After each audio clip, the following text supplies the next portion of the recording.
Hello and welcome to this new episode of Bootstrapping Your Dreams Show. I'm your host Manoj Agarwal, and today we'll be talking to Chris Voss. Chris Voss is a former FBI hostage negotiator and currently CEO of the Black Swan Group, which specializes in solving business communication problems using hostage negotiation solutions. Chris wrote the national bestseller Never Split the Difference, which was named one of the seven best books on negotiation. Chris has used his extensive experience in international crisis and high stakes negotiations to create a one of a kind program and team that applies these globally proven techniques to the business world. Chris assists businesses in securing and closing better deals, saving money, and resolving international communication issues between senior management and employees.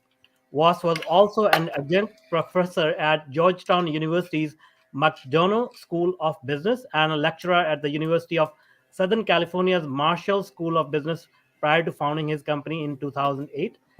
He worked in the FBI Crisis Negotiation Unit for 24 years and was the FBI's chief international hostage and kidnapping negotiator from 2003 to 2007.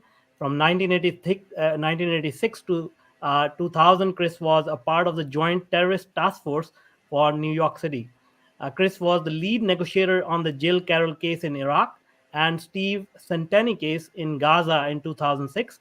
Before retirement, he worked in more than 150 international hostage situations. Voss was honored with the Attorney General's Award for Law Enforcement Excellence, as well as the FBI Agents Association Award for Distinguished and Exemplary Service. Great. Thanks, Chris, for joining us. I'm so excited. You have had a tremendous impact on my life, which I'll talk about during the interview. Welcome. Thank you very much. Thank you for going through that long introduction.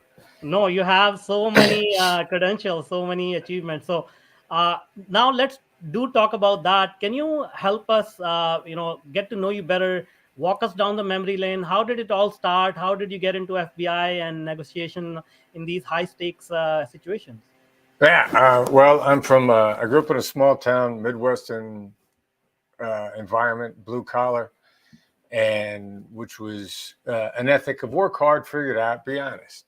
And that's kind of, it isn't any more complicated than that, especially if you get to figure it out sort of thing. Like, I think I'm highly coachable. If anything, I'm highly coachable. And so got into law enforcement, want to be a police officer, did that, joined the FBI, was a SWAT guy, wanted to do SWAT. You don't want to kick down doors, save people, rescue people. Was on the SWAT team for a while. And then because of an injury, I started looking at negotiation. I figured it didn't look that hard. You know, like many of the things that people make look easy, there's a lot to it, a lot to learn, a lot of in-depth stuff. And was working terrorism in New York, joined the negotiation team with the terrorism and negotiation mission, overlapping missions frequently, but wanted to learn. Like, I like learning about people. I just want to learn about people. And I thought this stuff, wow, this, what we now refer to as the Black Swan method, how do you apply that in your everyday life? Does it just work with kidnappers and terrorists? And it just works with people. And that's kind of the journey. I've been curious about people. I love to interact effectively with people. Yeah, that's what I found about you reading the book and everything, and watching many of your videos. One question that always came to mind was like, and you said that you were in the SWAT team, you wanted to kick down doors. Like, an FBI agent is the persona of a very no nonsense person, not very emotional, a very straightforward person, and somebody who doesn't really connect with people. And you being the best in the world in doing that, like, how did that transition happen? Well, that's a great question. So the first part of that transition was when I was a police officer in Kansas City. And yeah, you don't think of uniformed cops as connecting well with people. And my first year and a half, 2 years there, I probably didn't. But then some of the detectives got rotated out of the detective bureau and got put back onto the street because they had a dispute with the police administration. And I started going on calls with this police officer that's great at connecting with people. And not only was he great at it, like it made a difference, like really quickly. Mm-hmm. So not only was it a good thing to do, but it was highly effective. And I was really impressed because this guy, by connecting with people, was solving problems faster than I had been previously and solving them in a way where they didn't reoccur. Like we go on a domestic disturbance call one time, and black neighborhood, but it doesn't matter because it's people, period. Yeah. And this father was really upset with his son and was going to give him some pretty harsh physical punishment because his son had admitted to doing something that he shouldn't have done. Mm-hmm. So the kid was probably about 6-7 years old, not a big kid. And mom was worried, and so she thought dad was going to get anger out of control and was going to be too harsh on the kid. And we got ready to leave, and he looked at us and he said, "Look, you understand, after you guys leave, I am going to give him a whipping. The kid has got a whipping coming, and I'm giving him one as soon as you guys leave." And the detective I was with said, "You can do that. That's your right. This is your home." But he did tell you the truth. Just keep in mind that he told you the truth, and you're going to end up punishing him for telling you the truth. Mm-hmm. Now, if that police detective hadn't been there, I might have said, if you do this, we're going to come back, we're going to arrest you. Mm-hmm. It wouldn't have even occurred to me to connect with him like that. Yeah. And I could just see what a difference it made.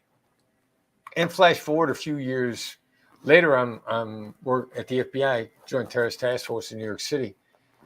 And the guys that I worked with there made great cases by connecting with people, not by arresting them and forcing them to testify, but just by connecting with them.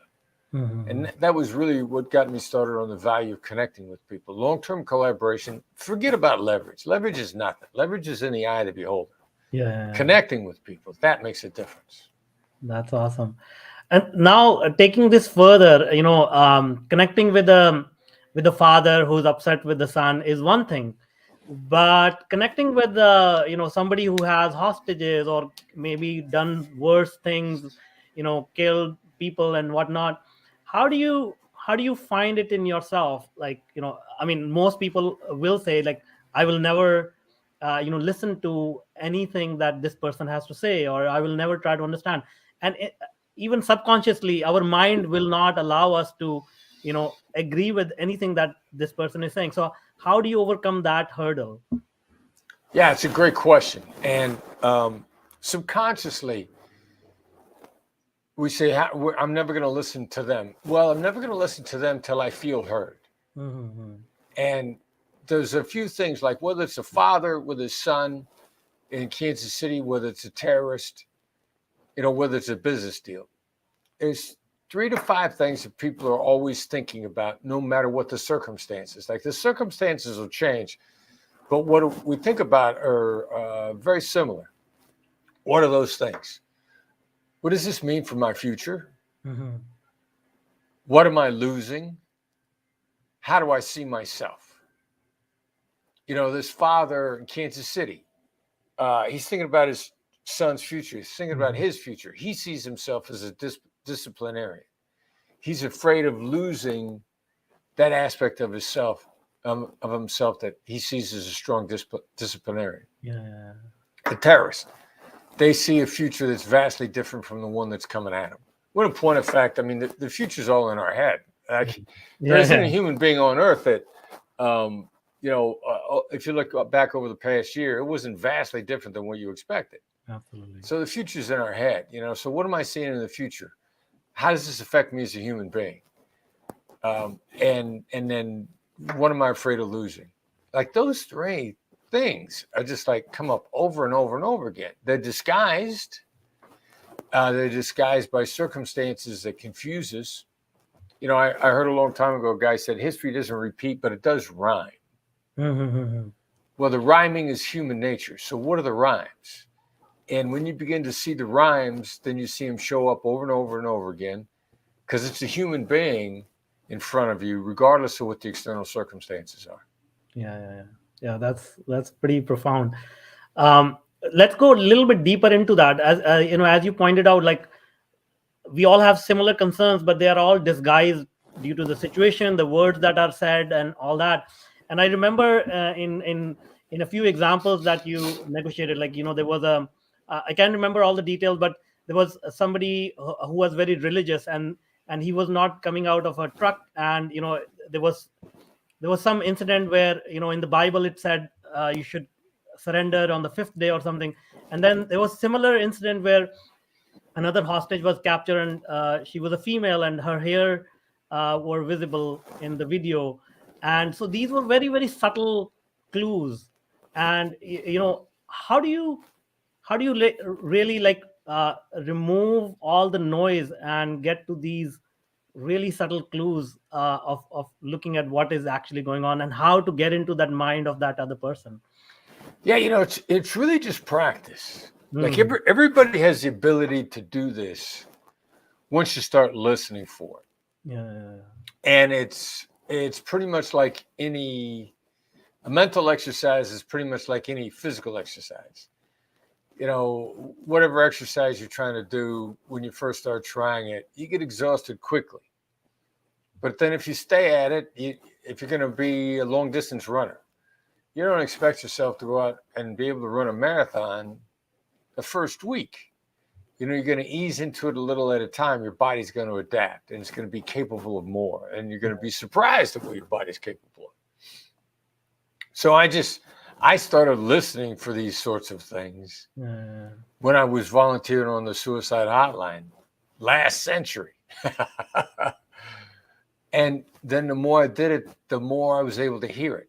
So then a guy like the guy who was driving a tractor that you were referring to in Washington, D.C. And I didn't even hear that. It was another colleague of mine that heard that, there's a reoccurring theme here that's it's hidden under his language. Mm-hmm. On the surface, he's a tobacco farmer. Mm-hmm. On the surface, like this guy talked all the time about being in the 82nd Airborne. So his military service was very important to his identity. Mm-hmm. But then what's bigger, his belief system underneath. Whatever your belief system is, doesn't matter what it is, you got a belief system. Yeah. One of my colleagues heard this belief system underneath that had to do with his religion. And we thought, all right, so there's a parallel here to the religion. Let's draw that. So start listening for what it is the people are talking about, that in Never Split the Difference, we call their religion, not confining it to religion by definition, but stuff that is bigger than them. It's an immortal concept, something that would cause their name to last forever if they were to do that. And those are the things that change people's actions. Yeah. And as you pointed out, I think that's one thing I notice in all your work as well. Like you're a very good listener, and you have all these techniques, mirroring and others, to just get more information from the person and just listen. So is that I found it very difficult initially, as you said, like because we are all trained to just speak our mind and not listen to the other person. So how do you find that's difficult for people to listen to other people? Yeah, it's difficult for two reasons. First of all, we have to be taught how to do it. Like everybody's got the ability to do it.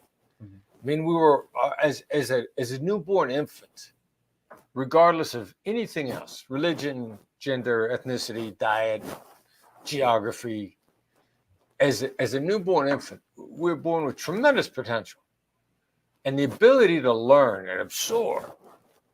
Now, those abilities don't go away. They go to sleep at certain ages, but they don't go away. Yeah.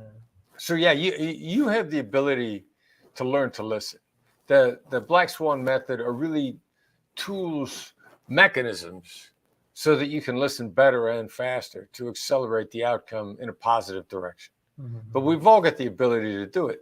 So then if we got the ability, The real problem is we see very few examples of it. And I think that's probably the biggest problem, because most of social media today is not about listening. Yeah. Vast majority of media at all today is not about listening. And then, so where are we getting our examples of how to interact? Well, in point of fact, we get the vast majority of our examples of how to interact effectively with each other from movies and television. Yeah. Not all, but the majority. And movies and TV get it wrong every time, because it doesn't appear to be as dramatic. So they got to change it around, and they give us all these horrible ways of connecting. But in the movies and on the TV shows, these horrible ways work. And so then when we tried something we saw on a TV show and it doesn't work, we assume we did it wrong. We don't assume that the method that we were shown in the movie or the television show was bad, because it worked in the writer's mind.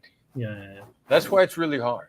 Yeah. No, that's a very good observation. We live in a like a made up world. I believe, as you said, like, we try to imitate the made up stories that we see, and they don't really work in the real world. Yeah. So then how do we learn? Yeah. Unless we come across some great podcasts called Bootstrapping Your Dreams, and they give us some great knowledge, and we're eager to learn. Yeah. People that are listening to your show are eager to learn, and that's a really good sign, because that means you're more likely to pick it up. Yeah. So now I want to dive deeper into it now, because what I also know is that we can be skilled at something, we can be experienced at something, but as the stakes go higher and higher and higher, our own mind starts to play trick on us, right? So how do you stay composed when the stakes are so high, somebody's lives or many lives are at stake? How do you stay composed and stay true to your mission? I worked on building my competence, not my confidence. I worked on building my competence, and I used it, I practiced it. I just didn't study it, I applied it. And so what you're driving at is, are we listening to our instinct, or are we listening to our fears? And our fears come from our amygdala.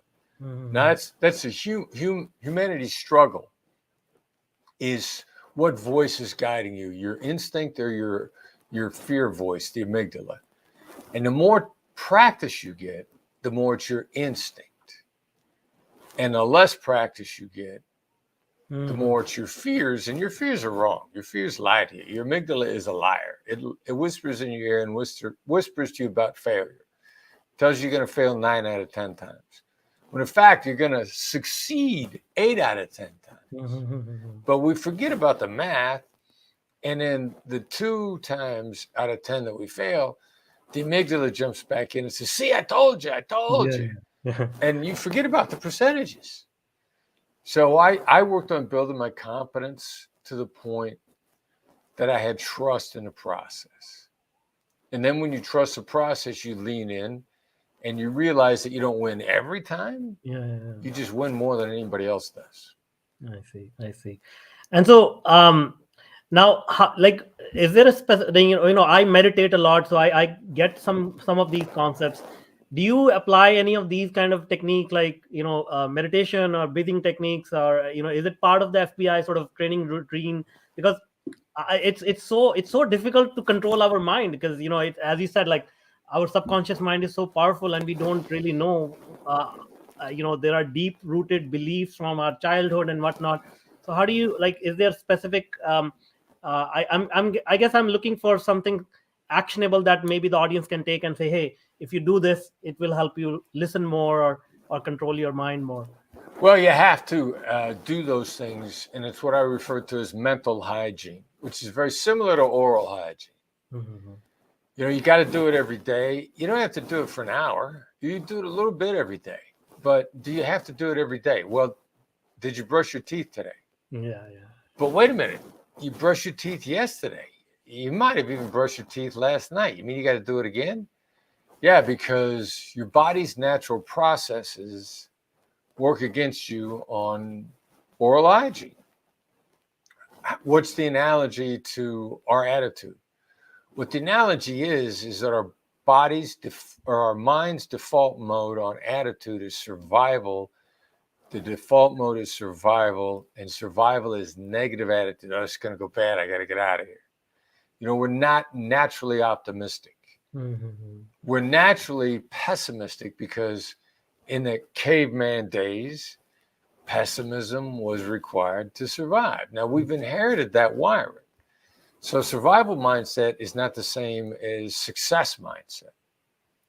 Success mindset is meditation or a brief gratitude exercise and physical things to go along. They don't have to be extensive.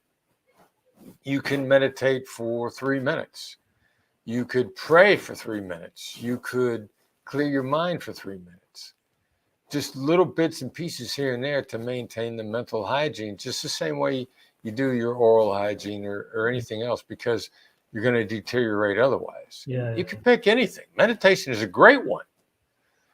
Some people go like, I can't sit and clear my mind for an hour. Well, no, you can sit and clear your mind for 60 seconds. Yeah.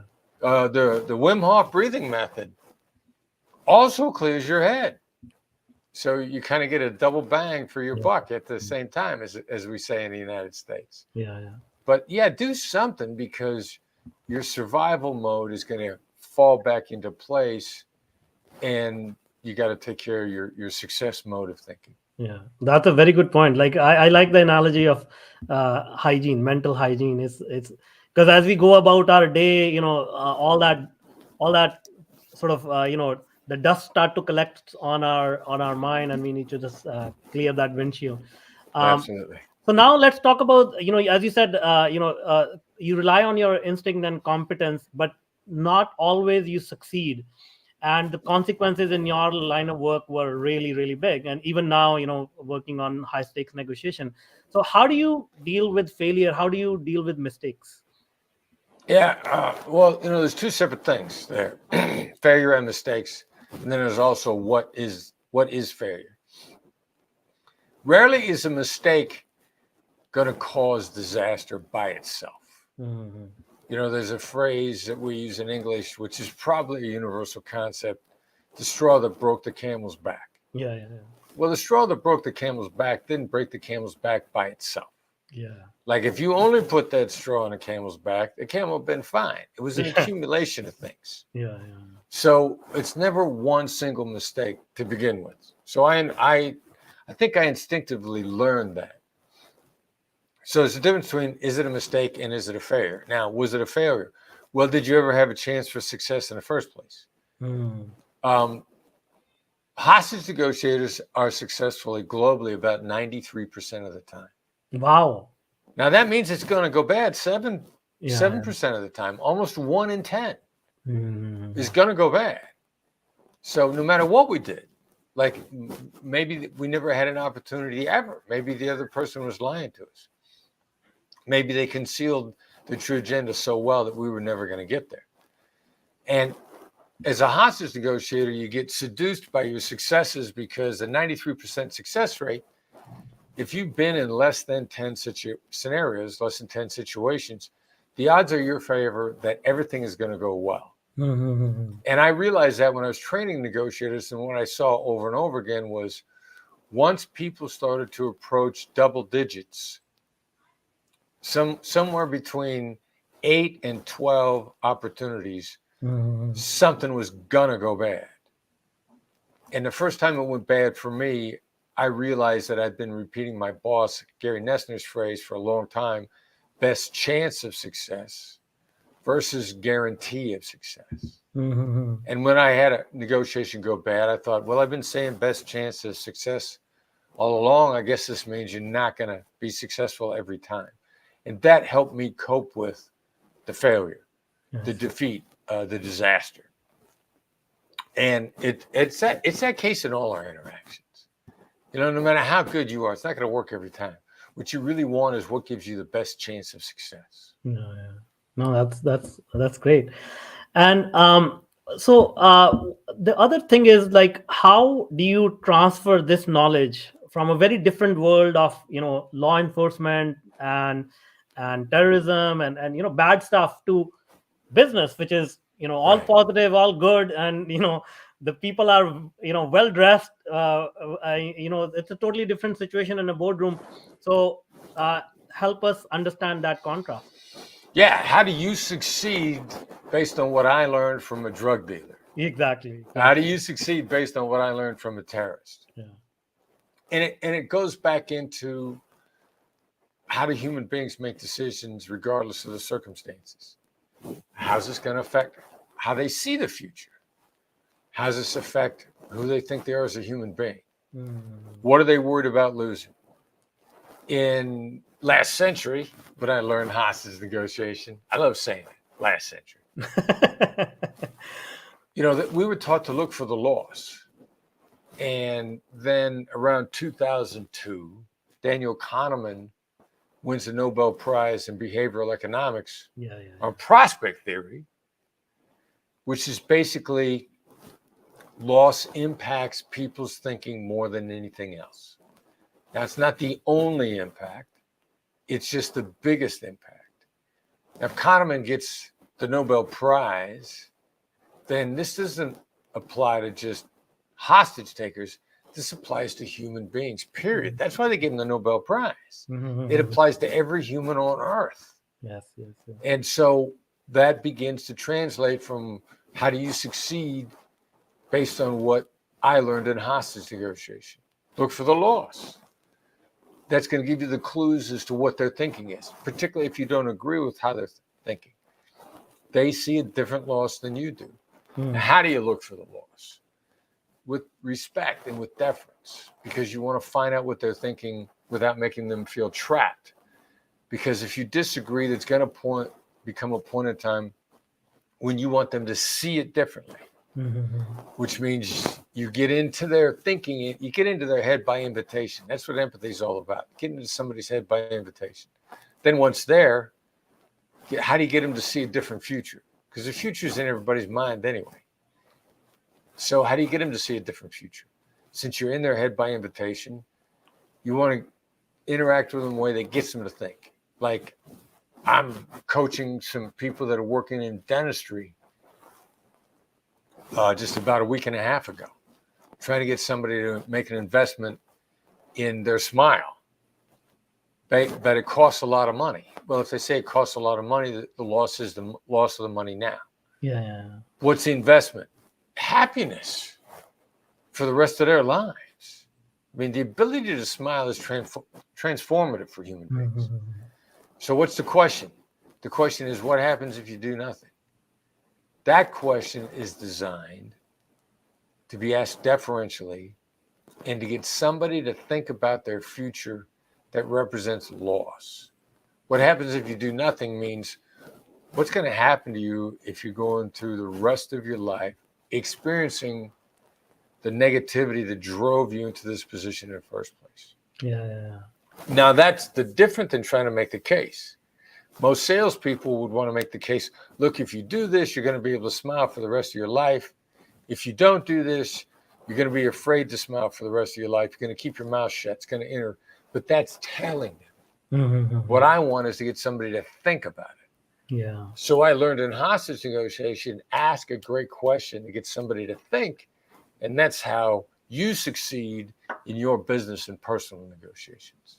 That's great. That's great. And I find your techniques are they're very they lean towards simplicity a lot. Yes. The mirroring technique and just labeling it. Uh, and if it's okay with you, if you can share a little bit about that so that the audience can understand what that technique is.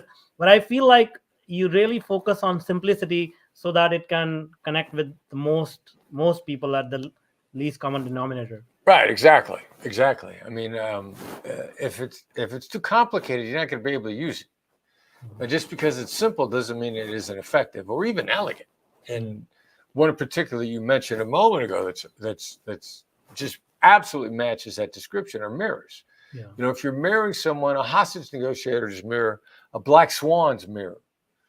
is just repeating the last 1 to 3 words of what somebody said. It's not mirroring their body language. It doesn't have anything to do with what their body language is. It doesn't have anything to do with their tone of voice. You're not mirroring their tone of voice. You're mirroring the words, repeating the last 1 to 3 words. Now that's ridiculously simple, insanely effective. Insanely effective. It is so much better. If somebody says something to you that confuses you, like they say, well, juxtaposition of these concepts here is ineffective. Now, you might want to say to yourself, what do you mean by juxtaposition of concepts? What do you mean by that? Yeah. But you get a much more effective response from someone to say the juxtaposition is ineffective. Yeah. Now that would be just repeating the words, only repeating the words, putting an upward inflection on it so it felt like a question. But the receiver gets so much more out of that they reword it, they expand it, they simplify it. And so the mirror is such a simple yet elegant and effective tool to use in communication. It takes practice. Yeah. But once people practice it, they're like, wow, this is cool. I love the way this works. Yeah. Yeah. No, I tried it. I mean, I was a terrible communicator, being an engineer. And when I read your book, it's like, okay, it doesn't seem like this is effective. But when I tried it, it was just like magic. And I use it in written communication, emails, and text messages as well. So it's pretty cool. Well, and if I can, Yeah. here's what I love about what you just said, because, professions. What I love about, the extremely high-tech oriented professions like engineers is they're not afraid to say, I'm not a great communicator. I'm a great engineer. I know how to design systems. I know how to create systems. But in learning that skill, I got no problem admitting that I need help negotiating because I learned something else. Yeah. Now, lawyers are horrible negotiators, but getting them to admit that they need help, they would sooner die than admit that they needed help. Yeah. So that's what I love about the high-tech oriented professions. And probably you guys spend so much time learning anyway that it may, in fact, even as I'm saying it out loud here, continuing education, continuous learning is required to be an engineer. Yeah, and so your idea that you got to learn and you got to continue to learn probably occurs to you much more quickly than it does many other professions. Yeah. And the interesting part was because I work with artificial intelligence and data, and the data tells us what people are thinking, at large. So it gives, it even enhances that ability to get more information out of people by using your techniques and combining the power of data. So it was a real good learning, real good magic there. Wow. Yeah. So now, just last few questions. What are some of the mistakes that you have made or not mistakes? We talked about mistakes, but some of the lessons that you have learned through your life that you can share with the audience that may benefit them. Well, one of the big ones was in the Black Swan method we teach. There's always a team on the other side, and in many cases, and it doesn't matter whether you're talking about buying a house, buying a car, or a complex negotiation. There's a team on the other side, and the people that are not at the table that you want to communicate and influence, not just the decision makers, but the deal breakers. Yeah. There are people on the other side that are staying away from the table. They're keeping their mouth shut if they're at the table.